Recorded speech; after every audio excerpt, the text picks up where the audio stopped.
हमारे पाठ्यक्रम में हिंदी कहानी की विकास यात्रा, हिंदी उपन्यास की विकास यात्रा, नाटक की विकास यात्रा, ये सब विषय हैं जिसे हम सब आगे चल के पढ़ेंगे।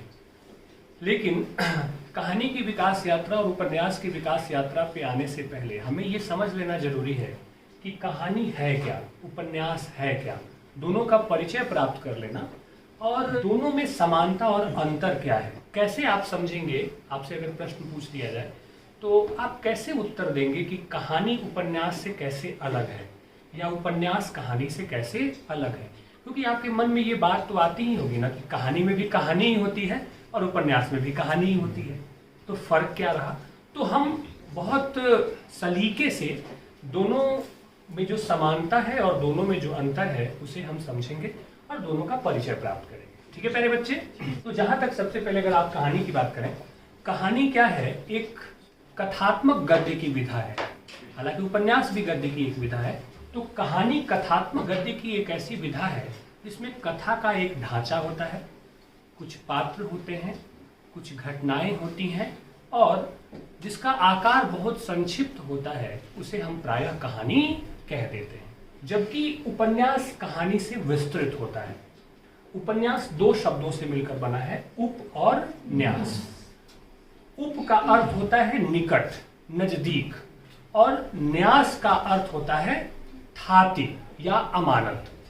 अब उपन्यास के शाब्दिक अर्थ पर अगर आप जाएं, इसको तोड़कर आप देखें तो इसका शाब्दिक अर्थ होता है कि वह रचना जिसमें सामाजिक जीवन की गहरी अभिव्यक्ति हुई हो उसे हम उपन्यास कह सकते हैं। आप देखें कि उपन्यास सामाजिक जीवन के तमाम सारे पक्षों को पाठक के सामने प्रस्तुत करता है और वह एक थाती की तरह होती है जिसमें समाज अपने जीवन को, अपनी विभिन्न प्रक्रियाओं को, परंपराओं को और यथार्थ को उस रचना में देख पाता है।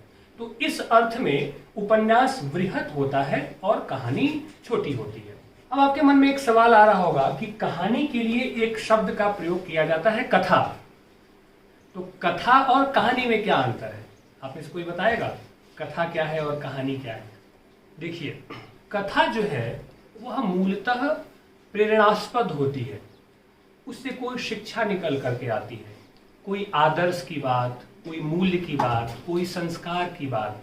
प्राचीन समय में आप देखें तो जातक कथाएं या कथा सरित सागर, पंचतंत्र की कथाएं या हितोपदेश की कथाएं, तो उन कथाओं में क्या होता था? उन कथाओं में कोई एक संदेश होता था।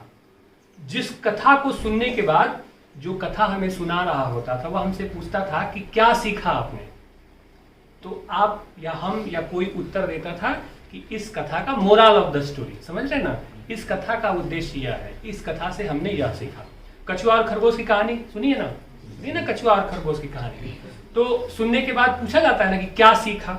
वैसे ही नीति की तमाम सारी कथाएं जो हैं वो प्राचीन काल से हमारे समाज में प्रचलित हैं और चली आ रही हैं। कथा का संबंध उस नीति से है, उस प्रेरणा से है, उस मूल्य से है जिसका उद्देश्य सुनाने के बाद, सुनने के बाद किसी बड़े उद्देश्य के लिए या किसी लक्ष्य के लिए प्रेरित होना है कि सुनने के बाद हमारे मन में ये भाव आ जाए। जबकि कहानी इससे थोड़ी अलग होती है, उस पर हम आगे चर्चा करेंगे कि क्या फर्क इसमें होता है। तो आप देखें कि कहानी दुनिया के सभी समाजों की एक बहुत ही प्रसिद्ध और लोकप्रिय विधा है।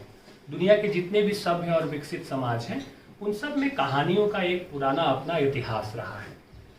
भाषा बेशक बदलती चली जाती है, भाषा परिवर्तनशील होती है, भाषा प्रवाहपूर्ण होती है, भाषा अपना रूप बदलती है, लेकिन जैसे जैसे भाषा रूप बदलती है, भाषा का रूप परिवर्तित होता है, कहानियां उनमें जिंदा होती हैं, कहानियां चलती रहती हैं। और कहानियों की एक बड़ी भूमिका यह है, बड़ा महत्व यह है कि हमारे समाज के तमाम सारे तत्वों को और परंपराओं को, संस्कृति को और मानव मूल्यों को अपने आप में क्या करती हैं, सुरक्षित रखती हुई चलती हैं, जिसे हम बाद में जाकर भी पढ़ते हैं, सुनते हैं और उसके मूल्यों को अपने जीवन में क्या करते हैं, उतारते हैं। कथा और कहानी की बात में कर रहा था, तो उसे हम अपने जीवन में उतारते हैं। जहां तक कहानी की बात है तो कहानी का संबंध जरूरी नहीं कि प्रेरणा से हो, जरूरी नहीं कि नैतिक मूल्यों से हो।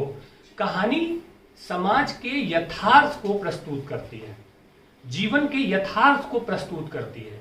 जब आप कथा की बात करते हैं तो उसमें कल्पना होती है, बहुत सारी ऐसी चीजें होती हैं जो लेखक अपने हिसाब से गढ़कर और समाज को दिशा देने के लिए, समाज को प्रेरित करने के लिए लिख रहा होता है। लेकिन कहानी का उद्देश्य समाज की जो वास्तविकता है, समाज की जो सच्चाई है, उस सच्चाई को सामने लाना होता है। जरूरी नहीं कि कहानी सिर्फ और सिर्फ आपको प्रेरित करने के लिए लिखी जाए। कहानी इसलिए भी लिखी जाए कि जो समाज का सच है, वर्तमान का जो सच है और भविष्य की जो समस्याएं हैं, चुनौतियां हैं या भविष्य के जो सपने हैं, उन सपनों को बुन सके कहानी और उन चुनौतियों को अपने आप में समेट सके। तो मूल अंतर कथा और कहानी में यह है कि कहानी का संबंध यथार्थ से है, सच्चाई से है, वास्तविकता से है, जबकि कथा का संबंध प्रेरणा से है, नैतिक मूल्यों से है, आदर्श से है, जो समाज को प्रेरित करने का काम करती है। आगे बात समझ में? तो ये अंतर हो गया कथा और कहानी में। ठीक है, जब वर्तमान समय में या वर्तमान साहित्य में जब हम कहानी की बात करते हैं तो यह कहानी जो है शॉर्ट स्टोरी मूवमेंट से प्रभावित है। शॉर्ट स्टोरी मूवमेंट के जनक जो थे उनका नाम था एडगर एलन पो। क्या नाम था? Edgar Allan Poe.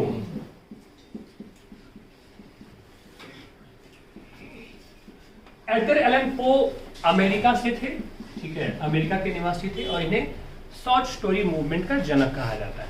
इस शॉर्ट स्टोरी मूवमेंट का संबंध समाज के यथार्थ के चित्रण से है। समाज में जो घटनाएं हैं, समाज के जो दृश्य हैं, समाज की जो वास्तविकता है, जीवन के जो सच हैं, उस जीवन के सच को दिखाने के लिए शॉर्ट स्टोरी मूवमेंट का आगमन हुआ और इस दौरान ऐसी ऐसी कहानियां लिखी जाने लगी जिन्होंने जीवन की वास्तविकता को, समाज की सच्चाई को और समाज के जो तमाम सारे रूप हैं उन रूपों को अपने में कैद किया और पाठक के सामने लेकर के आए। एडगर एलन पो जो शॉर्ट स्टोरी मूवमेंट के जनक कहे जाते हैं, उन्होंने कहानी की बड़ी अच्छी परिभाषा दी है और उन्होंने कहा है कहानी एक ऐसा आख्यान है जो इतना छोटा होता है कि एक बैठक में पढ़ा जा सके और जो पाठक पर एक ही प्रभाव पैदा करने के उद्देश्य से लिखी जाए, वह कहानी होती है। ठीक है, तो आप देखें कि दो बातें उन्होंने कही, एक तो आकार की छोटी हो कहानी, ठीक है, और दूसरा एक बैठक में जिसे पढ़ा जा सके और पाठक पर कोई एक उद्देश्य पैदा कर सके। अब आप याद करें ईदगाह कहानी, आपने पढ़ी होगी यह कहानी। ईदगाह कहानी क्या है? एक बच्चे के मनोविज्ञान का चित्रण करती है वह कहानी, लेकिन साथ ही साथ क्या है, वह कहानी समाज की उस सच्चाई का वर्णन कर रही है जहां लेखक यह दिखाने का प्रयास कर रहा है कि गरीबी और मुफलिसी कैसे एक बच्चे से उसके बचपन को छीन लेती है और उसे इतना बड़ा बना देती है कि उम्र से पहले ही वह बड़ा बनने पे क्या हो जाता है, विवश हो जाता है और वह सोचने लगता है। तो क्या हुआ, एक यथार्थ आया कि नहीं उसमें, एक वास्तविकता आई कि नहीं आई उसमें। तो ऐसा प्रभाव उत्पन्न करे। ईदगाह कहानी को पढ़ने के बाद क्या करते हैं हम, विवश होते हैं कि नहीं सोचने पे कि हमारे समाज में न जाने कितने ऐसे हामिल हैं, न जाने कितने ऐसे गरीब बच्चे हैं जिनसे उनका बचपन क्या हो जाता है, गरीबी उनसे उनका बचपन छीन लेती है। तो एडगर एलन पो जो शॉर्ट स्टोरी मूवमेंट के जनक कहे जाते हैं, इन्होंने यह कहा कि उसमें कोई एक भाव और कोई एक उद्देश्य होनी चाहिए, वह कहानी होती है। ठीक है, तो इस तरह से आप देखें कि शॉर्ट स्टोरी मूवमेंट का आगमन ही इस प्रक्रिया में हुआ कि समाज की जो वास्तविकता है, समाज के जो भिन्न भिन्न रंग हैं, उस भिन्न भिन्न रंग को यथार्थ और सच्चाई के रूप में पाठक के सामने क्या किया जा सके, प्रस्तुत किया जा सके। जबकि कथा का उद्देश्य क्या था, प्रेरित करना। ठीक है, उसमें कल्पना की भी बात हो सकती थी, आदर्श की भी बात हो सकती थी, जबकि वर्तमान समय में जो कहानी है उसका संबंध शॉर्ट स्टोरी मूवमेंट से। आई बात समझ में? अब भारत में कैसे आया ये कहानी का प्रचलन?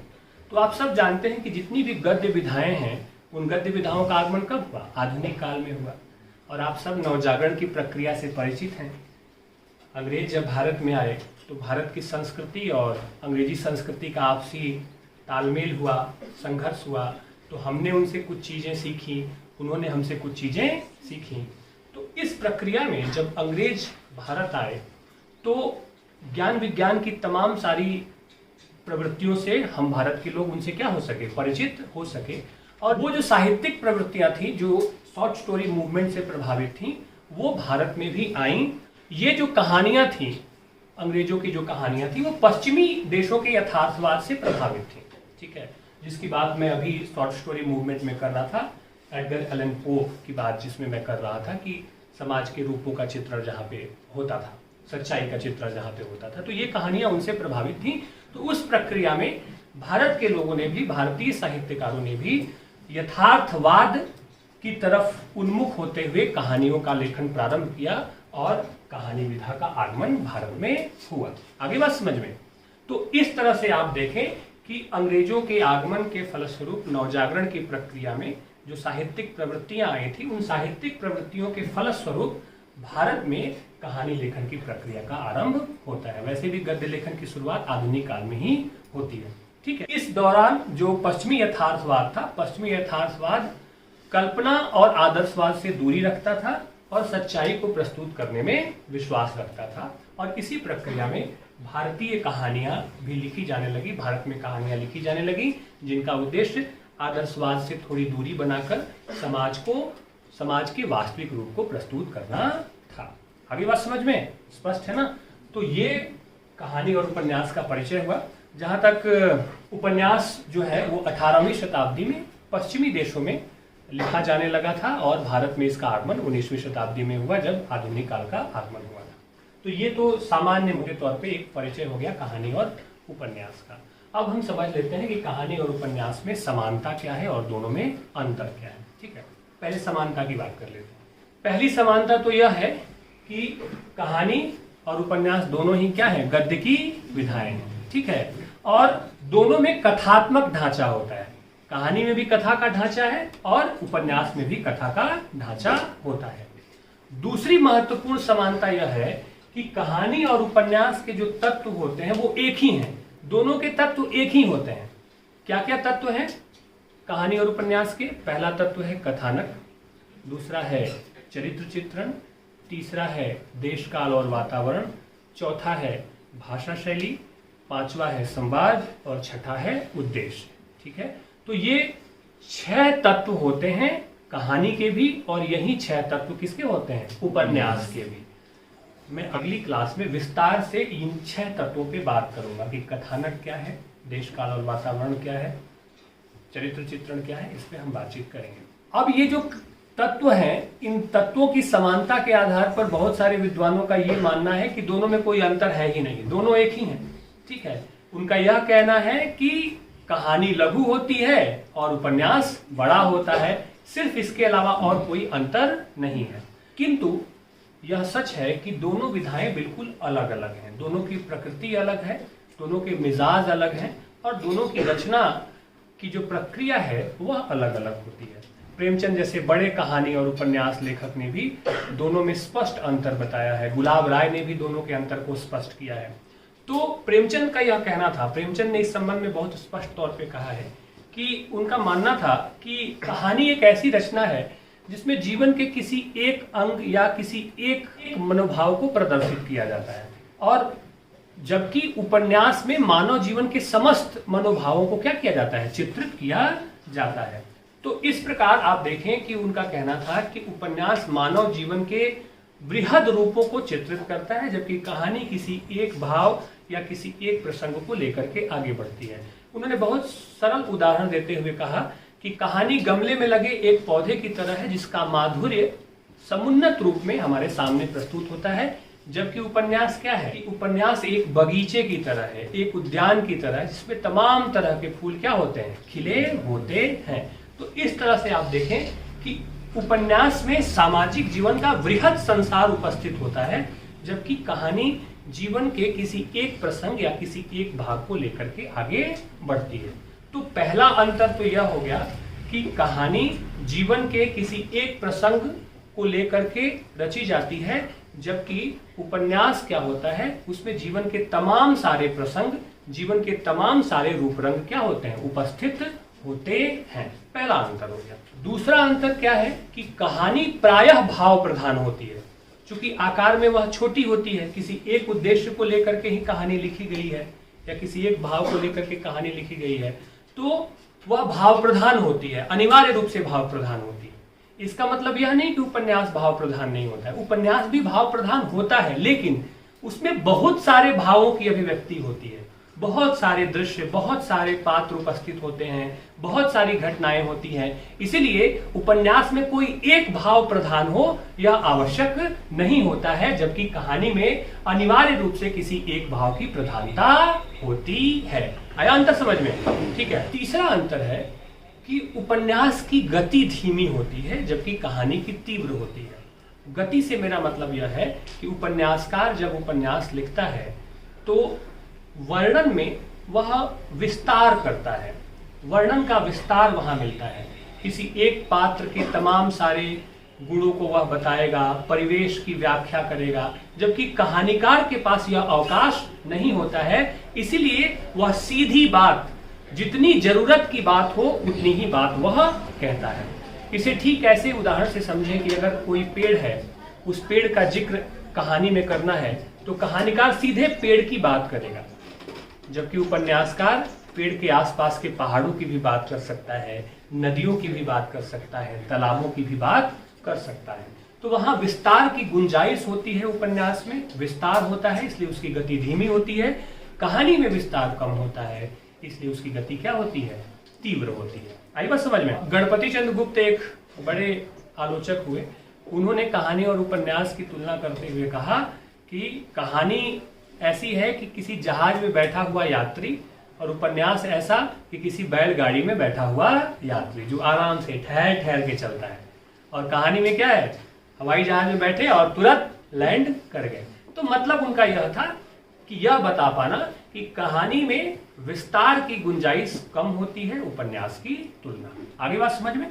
ठीक है। तीसरा अंतर कि कहानी में एक मुख्य कथा होती है जो पात्रों और घटनाओं के सहारे आगे बढ़ती है, जबकि उपन्यास में एक साथ कई सारी कथाएं साथ में चल रही होती हैं, छोटी छोटी कथाएं, छोटी छोटी कथाएं। आई बात समझ में? इसे ठीक आप ऐसे समझें कि आप कोई एक फिल्म देख रहे हैं, ठीक है, और आप एक वेब सीरीज देख रहे हैं। तो फिल्म में एक मुख्य कहानी होती है ना, जो चल रही होती है, जबकि आप वेब सीरीज देखेंगे तो उसमें कई सारी कहानियां एक साथ चल रही होती हैं।